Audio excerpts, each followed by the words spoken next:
Here's something Japanese troops never figured out. Every time they advanced, Allied fighters seemed to appear in the sky far earlier than they should have. It didn't feel like luck, and it didn't feel like instinct. It felt like the Allies had some unseen system guiding them, something working quietly in the background that let pilots show up at exactly the right moment. And this mystery followed Japanese forces across the Pacific, from wide island chains to dense patches of jungle, shaping entire campaigns without most soldiers ever realizing what was happening. At first, Japanese units believed they were simply being unlucky. They would move through thick vegetation, keeping noise low and avoiding open ground.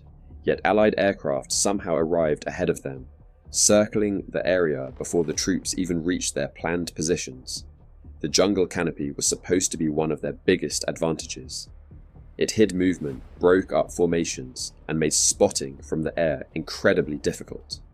But time after time, Allied fighters seemed to know where to look long before any Japanese patrol was visible. The truth behind this wasn't immediately obvious because it wasn't just one tactic. It was a combination of intelligence, communication, and a type of early warning system that Japanese troops rarely encountered before. One of the most important elements was the network of coast watchers, small groups stationed on remote islands who quietly observed Japanese movements. These individuals weren't flying aircraft or commanding large units. They were hidden, isolated, and often working alone, yet they managed to report the direction, speed, and size of Japanese movements by radio. Their messages traveled fast, often reaching Allied pilots before Japanese forces even realized they had been seen. Another factor was the growing use of radar.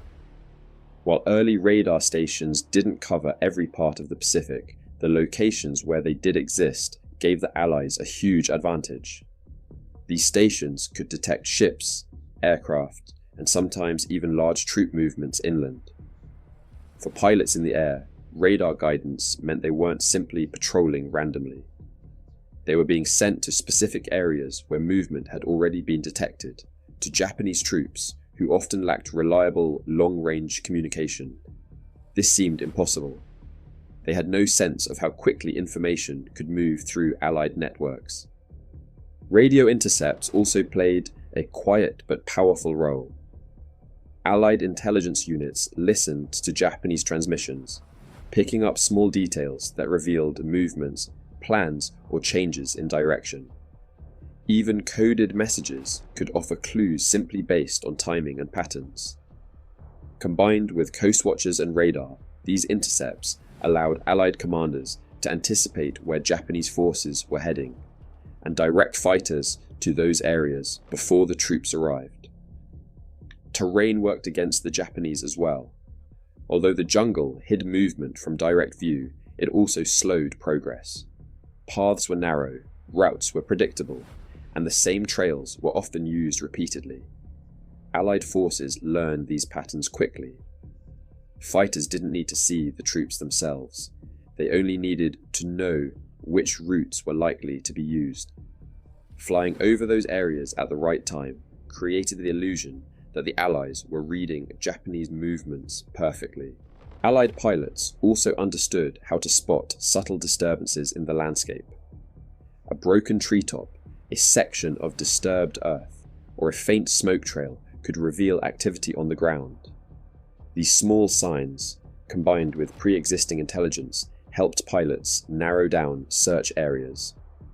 From the perspective of Japanese troops, who believed the jungle canopy shielded everything, the sudden roar of Allied aircraft felt like a warning that they weren't as hidden as they thought. Another major advantage was coordination.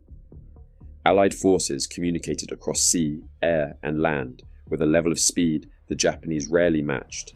A simple message from a lookout or patrol could trigger a chain reaction, an update to a command post, a radio call to an airfield, and a fighter squadron taking off minutes later.